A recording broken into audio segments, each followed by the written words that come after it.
famille du travail. Amen. Amen. Et Dieu de France, elle est évangéliste et glorie. Amen. Amen. Et ça avance, l'Assemblée européenne de l'Assemblée de Dieu. L'Assemblée de Dieu.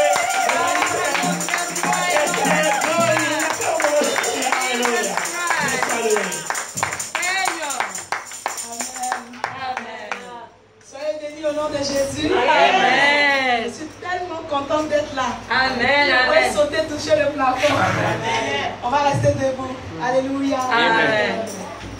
Les chanteurs de ce nom repensent. Alléluia.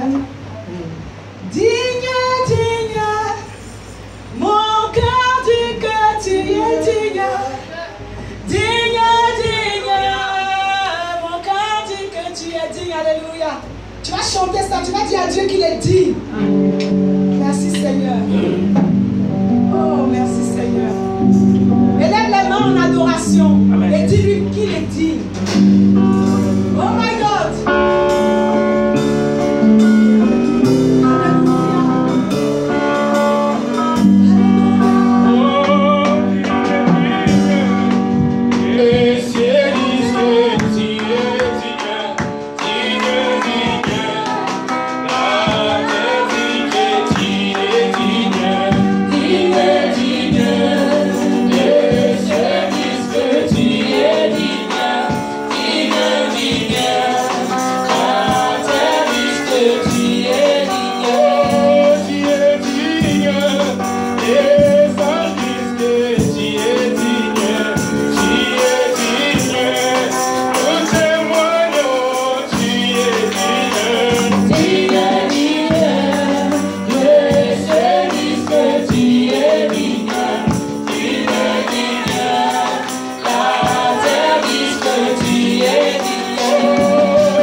Et la maman Titi, amen. Amen. C'est vraiment une nouvelle, c'est vraiment une famille pour moi. Amen. Amen. Je suis déjà venue en mars, mais l'amour que j'ai vu qui émane. Vous savez, il y a tellement de serviteurs de Dieu. Enfin, ceux qui se disent serviteurs de Dieu. Et puis, vous avez des serviteurs de Dieu qui démontrent qu'ils sont serviteurs. Être serviteur, ce n'est pas un mot. Il y a notre ancien président, le premier président de la Côte d'Ivoire, Houphouët-Boigny, qui disait la paix, ce n'est pas un mot, c'est un comportement. Amen. Et être serviteur de Dieu, ce n'est pas un mot, c'est un comportement. J'ai beaucoup voyagé, je continue de voyager, mais c'est rare que je trouve des personnes vraiment qui démontrent l'amour à travers les actes. Amen. La Bible nous dit que Dieu a tant aimé le monde qu'il a donné son Fils. L'amour, ce n'est pas en parole, c'est en acte. Amen. Et j'ai vraiment trouvé ça en eux. Vraiment que Dieu vous bénisse, maman Titi. Que Dieu te bénisse, papa, bienvenue. Et merci encore une fois de plus. Pour ceux qui me connaissent, on ne lit pas la Bible là, sinon on va se lever. Comme de vaillants soldats. Amen. Amen. Nous sommes les soldats de Dieu. Amen. Et nous allons prendre la Bible dans le livre de Actes. Et le thème qui m'a été donné, c'est prier sans cesse. Amen. Amen. Du premier verset jusqu'à son verset 10. Amen. Amen. Je lis la parole.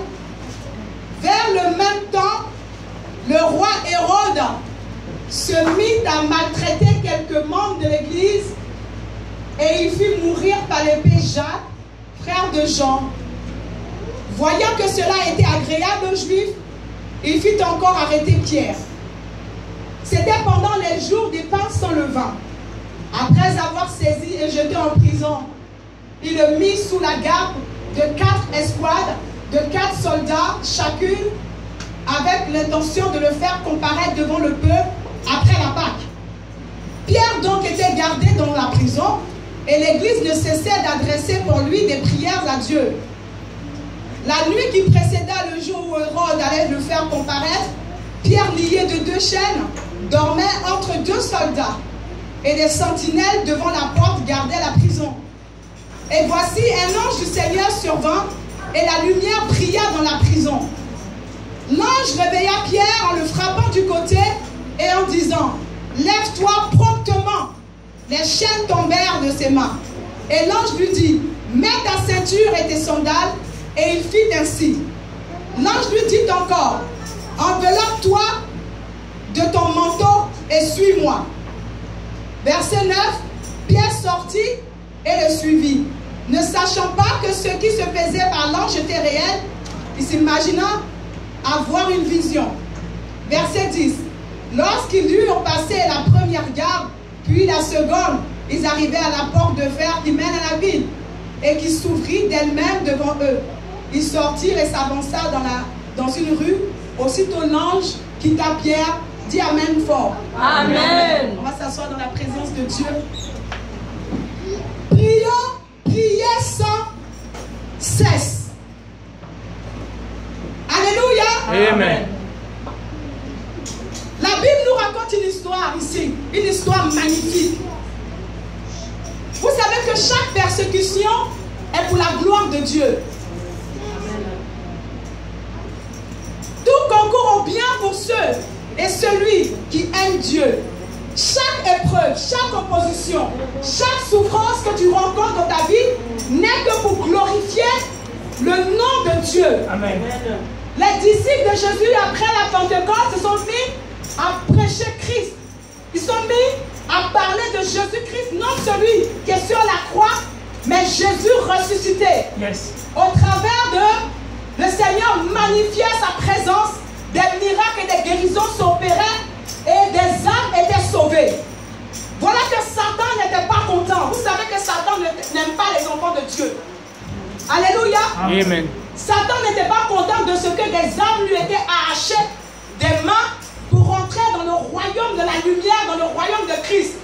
Alors il va susciter, dans sa colère, va rentrer dans le cœur de certains pharisiens, de certaines personnes, et ils vont faire arrêter le leader. C'est pour cela que la Bible dit priez pour tous les saints, priez pour vos pasteurs, priez pour les serviteurs de Dieu.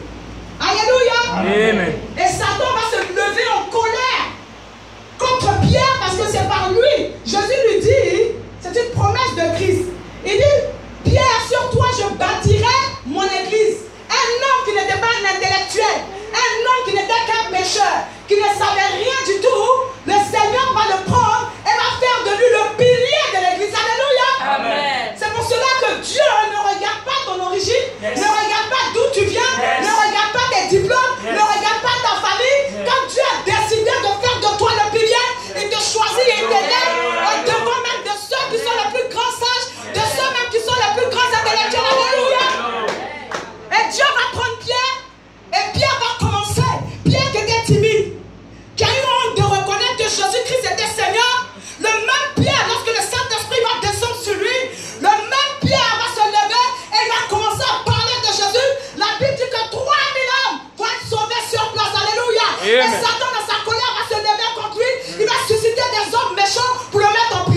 mariés.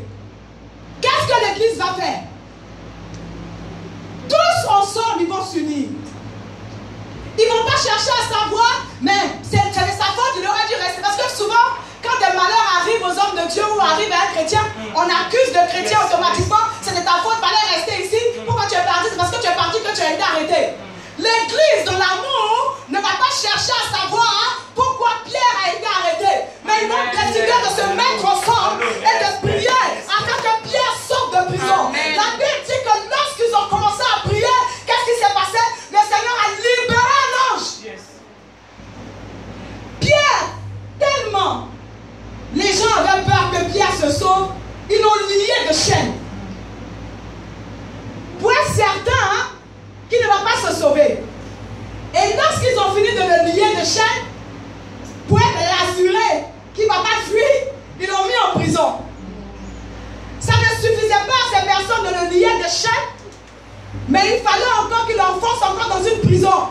Pour dire au cas où il arrive à briser les chaînes, il y a la prison qui est là, au moins il ne sortira pas. Vous savez, quand Satan veut te faire du mal, il te fait du mal à un tel point qu'il est persuadé que tu ne pourras jamais sortir de cette situation. Dis, il y a une force dans la prière. Dis, il y a une puissance dans la prière. Il y a une puissance dans la prière. Il y a une puissance dans la prière. Il y a une puissance dans la prière. L'église n'avait pas besoin d'imposer les mains à Pierre, mais juste au son de leur voix. Ils ont commencé d'un commun accord à élever la voix dans les cœurs, à commander que les choses maintenant commencent à bouger. Et lorsque Dieu a entendu l'église prier, Dieu a bougé, il a dit c'est pas possible, je ne peux pas laisser mon serviteur dans cette prison, parce que cette prison ne glorifie pas mon nom, je vais libérer un ange. Amen. Il dit toi descends, dépêche-toi, dépêche-toi. Il y a quelqu'un à tel endroit dans la Jérusalem, il s'appelle Pierre, oriente-toi là-bas et va maintenant libérer mon fils. Alléluia. Amen.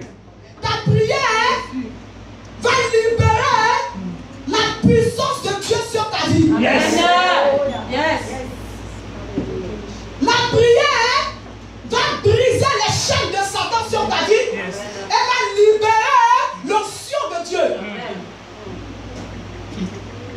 Pierre, quand il a vu l'ange, il pensait qu'il dormait.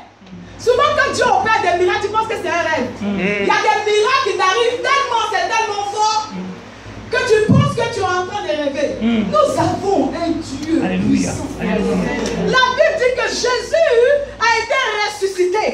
Non seulement ça n'a pas suffi à Dieu de le ressusciter, Dieu l'a élevé au-dessus de toute domination, de toute autorité, de toute principauté, et de tout nom qui existe sur la terre. Yes. Dieu lui a donné le nom élevé au-dessus de tout nom qui existe dans les eaux, sur la terre et dans les cieux. Donc tous les démons des eaux, Jésus a le pouvoir. Amen. Tous les démons de la terre, Jésus a le pouvoir. Amen. Amen. Yes. Tous les hommes sur cette terre, Jésus règne sur eux. Amen. Tous les rois de la terre sont dominés par Jésus. Et tous les démons dans les lieux célestes sont dominés par Jésus. Et les autorités sont dominées par Jésus. Les principautés sont dominées par Jésus. Les dominations sont dominées par Jésus. Tous les anges sont dominés par Jésus. La Bible dit que les anges sont prosternés devant lui. Et ils crient Saint, Saint, Saint éternel de Dieu des armées. L'agneau de Dieu qui seul a été trouvé digne de délier les cercles. Alléluia. Jésus est ressuscité. Alléluia. Ta prière a une puissance. Ne te néglige pas. Jésus vit en toi. Au commencement était la parole. Et la parole était avec Dieu. Et la parole était Dieu. Et en elle, toute chose a été créée. Et sans elle, rien n'était créé. En elle était la vie. Elle était la lumière du monde. Elle est venue et nous éclairer. Et cette parole est la personne de Jésus. Amen. Et cette parole vit en toi, mon frère. Cette parole vit en toi, ma soeur. Il y a une puissance qui vit Ne laisse aucune situation te perturber au point où tu ne sais même pas ce que tu fais. Si tu souffres longtemps, c'est parce que tu n'as pas encore fait quelque chose. Yes. Come on. Dieu n'a pas libéré l'ange tout de suite. Pourtant Dieu voit tout. Il a libéré l'ange quand l'église a prié. Yes. C'est ta bouche qui ordonne et les choses arrivent. Amen. La Bible dit, ne t'ai-je pas dit, ne vous ai-je pas dit que vous êtes des petits dieux. Dieu est en toi. Yes. Tu es un petit Dieu sur la terre. Yes. Pour représenter le Dieu céleste. Amen. Et en toi, Dieu a mis la domination. Yes. Ordonne et les choses arrivent. Nous sommes à l'image de Dieu. Yes. Amen. Ce n'est pas de l'orgueil. Yes. Nous sommes à la ressemblance de Dieu. Yes. Ce n'est pas de l'orgueil. Dieu nous a tellement aimés qu'il est mort pour nous. Ce n'est pas de l'orgueil. Notre bouche a une puissance Amen. capitale. De ta bouche sont les bénédictions. Et les bénédictions arriveront. Yes. Quand tu vas rentrer chez toi, tu vas lire tout le texte. Et tu vas voir ce qui s'est passé. L'ange est venu. Il a brisé les chaînes d'abord. Qu'est-ce qu'il appelle? Il a secoué Pierre. Ça vous rappelle quoi? Lorsque Jacob s'est battu contre l'ange, Dieu a tapé sa porte pour le secouer un peu. Tu dors trop, mon frère. Arrête de ronfler. Il y en a, ils dorment ils rentrent jusqu'à ça touche le plafond. Amen. Pourtant, ils ont des problèmes. Mais ils dorment. C'est pas possible. Tu n'as aucune conscience que ta bouche est importante. Satan te perturbe à tel point pour te rendre muet. Le but de Satan, c'est que tu sois muet. Parce que quand tu seras tellement découragé, ça va jouer sur ton cerveau, ça va arriver dans ta bouche. Tu ne parleras plus. Et si tu ne parles plus, tu ne pourras plus faire intervenir la puissance de Dieu. Amen. C'est ta prière qui attire la puissance de Dieu sur la terre. Amen. Et je dis toujours sans arrogance que Dieu ne peut rien faire sur la terre sans toi. Amen. Yes. Même dans les derniers temps, la Bible dit, la souffrance sera telle que c'est la prière des saints qui Amen. va arrêter la Amen. souffrance. Amen.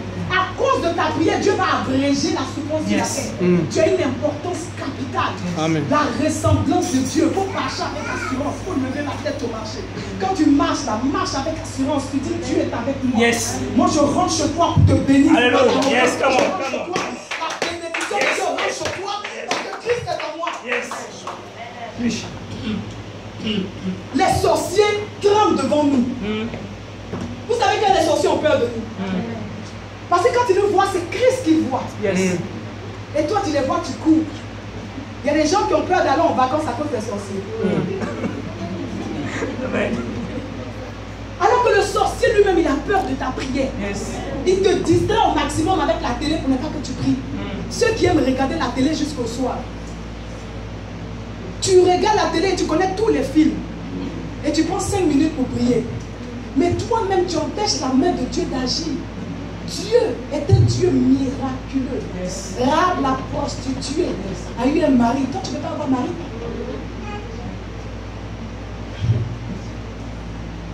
L'ange a brisé les chaînes. Première chose. Il a tapé la côte de Pierre d'abord. Première chose. Dieu va te réveiller d'abord. La prière va emmener un éveil dans ta vie. Yes. Amen. Lorsque tu pries, la prière va te briser. Il fallait que la corde soit tapée. Quand Jacob était tapé à la corde, il a commencé à boiter. C'est l'humilité. Un homme qui prie se reconnaît par son humilité. Yes. Plus tu seras dans la présence de Dieu, plus tu seras humble. Yes. Plus tu seras saint. Alléluia. Alléluia. Jésus était un homme de prière, il était saint. Il marchait avec les disciples, il jouait avec tout le monde. Aujourd'hui, il y a certains chrétiens, on ne peut pas jouer avec eux.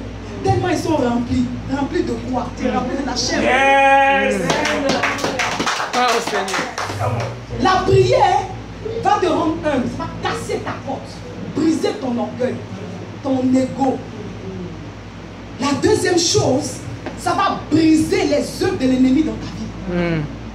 Alléluia. Amen. Et ça va ouvrir les portes de bénédiction. Que les enfants aillent s'asseoir, retourne t'asseoir. Alléluia. C'est très très important de prier.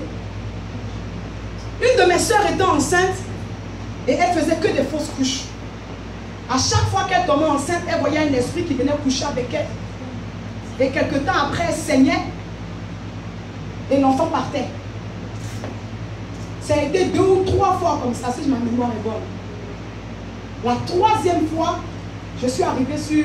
J'étais encore à Londres. Je suis arrivée chez elle et j'ai prié pour elle. Le soir, j'ai entendu la voix du diable. Avec une voix tellement méchante. Je m'endormais. J'étais couchée dans le lit. Et j'entends Esther, mais avec une voix. Je vais te détruire. Je me suis réveillée en sursaut. Je vois, il n'y a personne.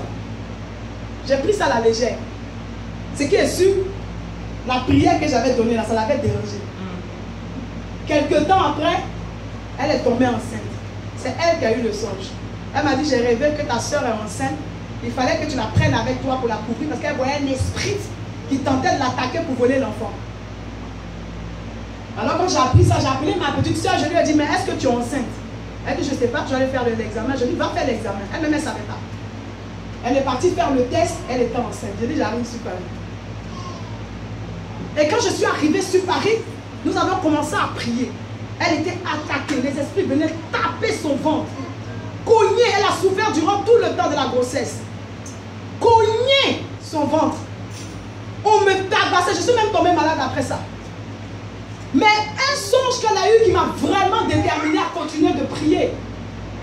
Elle a dit que pendant nous étions dans le songe, nous étions tous en train de prier. Et elle a vu des géants habillés en tout noir, des démons, qui sont rentrés dans la maison pour attaquer. En même temps, nous étions à genoux. Nous ne les voyions pas. Mais nous étions toujours en train de prier. Et pendant que nous étions en train de prier, ce qui s'est passé, elle a vu les anges de Dieu aussi, qui sont descendus. Et pendant que nous étions prosternés en train de prier, les anges de Dieu ont commencé à combattre les esprits impurs qui sont venus et les ont fait sortir. Alléluia. Aujourd'hui, je vous parle, elle a mis une fille, belle fille comme ça, jolie fille au monde. Amen. Qui a 1 an et demi. Dieu est élevé au-dessus de toute chose. Ta prière brise les œuvres de l'ennemi. Ta prière va libérer les anges de Dieu à travailler en ta faveur. Lorsque Daniel était en train de prier, la Bible dit que Dieu a libéré un ange pour lui. Et cet ange avait été pris en captivité par le roi de Perse qui était un démon. Et Daniel a continué de prier. Et puisque Dieu voyait que Daniel continuait de prier, ça voulait dire qu'il y a quelque chose qui n'allait pas. Parce que si Daniel avait été exaucé, il n'allait plus prier pour la même chose. Alors Dieu a dit, il faut que je regarde pour voir ce qui se passe. Et il regarde, il voit que l'ange n'est pas descendu à Daniel. Alors il libère Michael. Michael vient maintenant libérer l'ange qui était emprisonné. Et l'ange maintenant vient à Daniel pour lui parler. Ta prière libère les anges de Dieu. Ta prière développe la bénédiction que Satan a pris en captivité. C'est pour cela ne cesse pas de prier. N'arrête pas de prier jusqu'à ce que tu aies une réponse.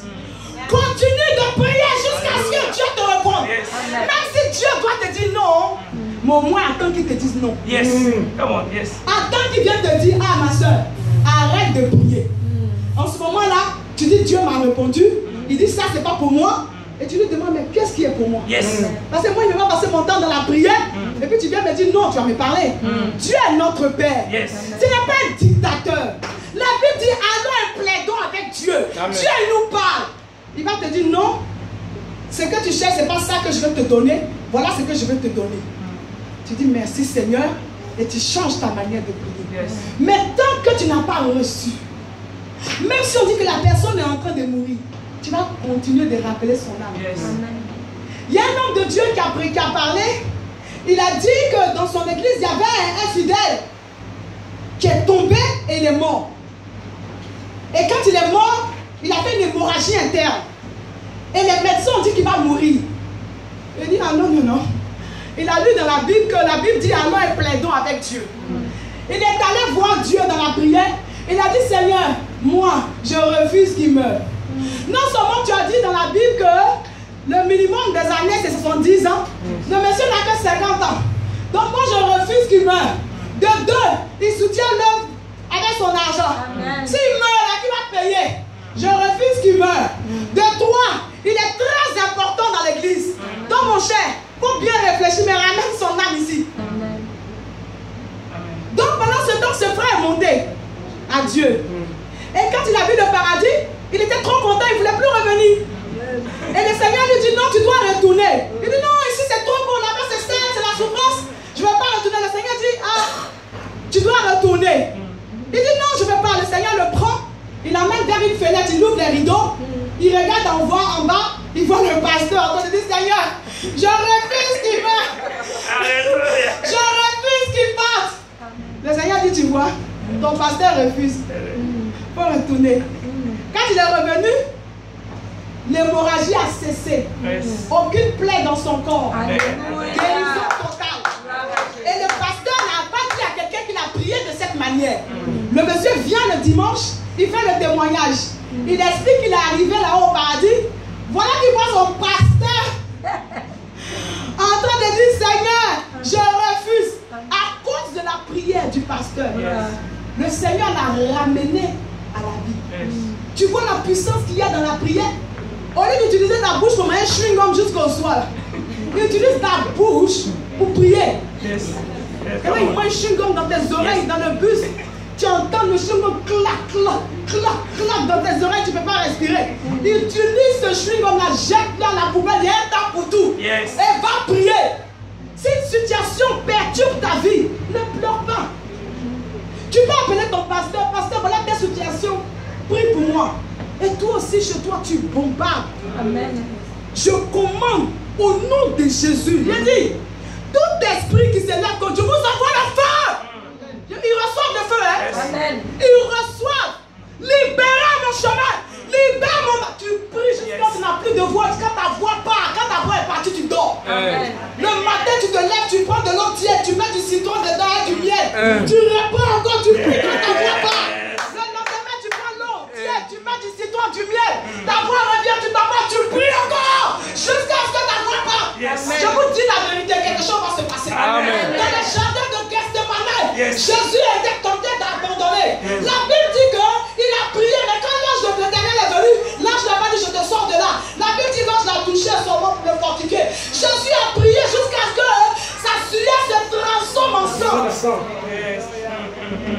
Et il a reçu le nom élevé au-dessus de tous les noms. Quand tu veux voir le miracle de Dieu, tu dors. Tu dors jusqu'à midi. Tu te lèves, tu cours dans la cuisine, tu vas manger les mangeurs. Tu es rassasié maintenant, tu es là, tu rentres et tu viens devant Dieu. Seigneur, je te bénis. Je t'adore. Je m'en vais bénir ma journée. Mais Satan a déjà maudit ta journée. Les sorciers maudissent. Nombre 22 nous parle de Balaam, qui était un prophète sorcier. Quand Balak voulait faire la guerre au peuple d'Israël, il est allé voir Balaam. Il a dit, ce peuple est trop fort. Moi je sais que si toi tu les maudis, là, ils seront affaiblis. Parce que la malédiction de la sorcellerie affaiblit la personne. Pour qu'un démon agisse dans la vie de quelqu'un, il faut un sorcier pour maudire la personne. Quand la personne est sous malédiction, elle est affaiblie, le démon a accès. Et donc Balaam voulait maudire. Mais si Dieu n'avait pas intervenu, la malédiction allait atteindre Israël et Balak, merci, Balak allait les détruire. Donc quand toi tu te lèves le matin, quand tes yeux s'ouvrent, tu ouvres ta bouche et tu commences à parler. Que toute âme forgée contre moi cette journée soit sans effet. Après avoir glorifié, béni et adoré ton Dieu, tu dois bénir Dieu. Quand tu te lèves, que tu as le souffle de vie, la première des choses, Seigneur, je te bénis, je te loue. Parce que pendant que tu ronflais, il y a quelqu'un qui te protégeait. Et quand tu as fini de le bénir, tu ordonnes ta journée. Tu commandes ta journée. La journée là, c'est toi qui la guides. Les anges de Dieu sont des ministres à ton service. Si tu n'as pas prié, ils sont inactifs. Les anges te suivent. Quand tu ne pries pas, ils sont faibles. Comment le roi de Perse a pu arrêter l'ange qui était venu parler à Gabriel et l'a emprisonné? C'est parce qu'il était plus faible. Il y a des démons qui sont plus forts que les anges de Dieu. Et donc ta prière va galvaniser la puissance. Et va pouvoir agir. Donc tu ordonnes. Alléluia. Amen. Le chômage t'emprisonne. Tu bénis Dieu parce qu'il est celui qui t'ouvre les portes d'avance. Tu pries avec foi. Et tu commandes à tout chômage. Parce que le chômage est là pour te mettre dans la pauvreté. Le chômage est là pour te mettre dans la pauvreté. Tu dis, Seigneur, de même qu'Isaac était dans la famille et qu'il a sémé et qu'il était béni dans cette famille-là, même s'il y a la crise dans le pays, je déclare que toi, tu es le Dieu au-dessus de la famille. Et je prie au nom de Jésus que les portes du travail s'ouvrent. Je commande aux portes du travail, écoute ma prière. Ouvre au nom de Jésus. Et je libère la grâce et la faveur de Dieu. Dans le nom de Jésus. Amen. Une femme en train de perturber ton foyer, tu commandes la division et la bagarre là-bas. On ne prie pas pour que les entendent. Seigneur, pardonne-leur. On dit de pardon. Moi, je ne te pardonne pas. Tu cherches mon mari, je commande la destruction dans ta vie. Amen. Ah, il est souffert pour avoir mon mari. Quand tu sors d'où, tu vas venir te mettre au milieu. Je vais te commander que les anges de Dieu te châtient constamment. Et que quand mon mari ne te voit, qu'il ait la nausée. Et que tu sens tellement mauvais. Nom de Jésus. Et je commande la grâce et la faveur de Dieu sur moi. Quand mon mari voit qu'il soit ébloui. Quand mon âme, la prière est dans ta bouche. Tu es là, tu plais, ils ont pris mon mari. Moi j'étais là, elle a pris mon mari. Tu as fini de pleurer là, ça sonnait quoi? Tes pleurs ont changé quoi dans ta vie? Qu'est-ce que tes pleurs ont changé? Tu as pleuré pendant des années. Les sorciers te frappent tous les jours. Tu pleures, tes enfants sont toujours délinquants. Tu pleures, le chômage, tu vas arrêter un jour quand même. Un jour tu vas dire, bon j'arrête de pleurer. Et maintenant, je vais me lever pour ma vie. Amen. J'ai trop souffert. Je ne veux plus souffrir. Je décide. Gloire au Seigneur. Gloire au Seigneur. Quand j'étais dans le monde, moi, je pleurais que lorsque je n'avais pas d'argent.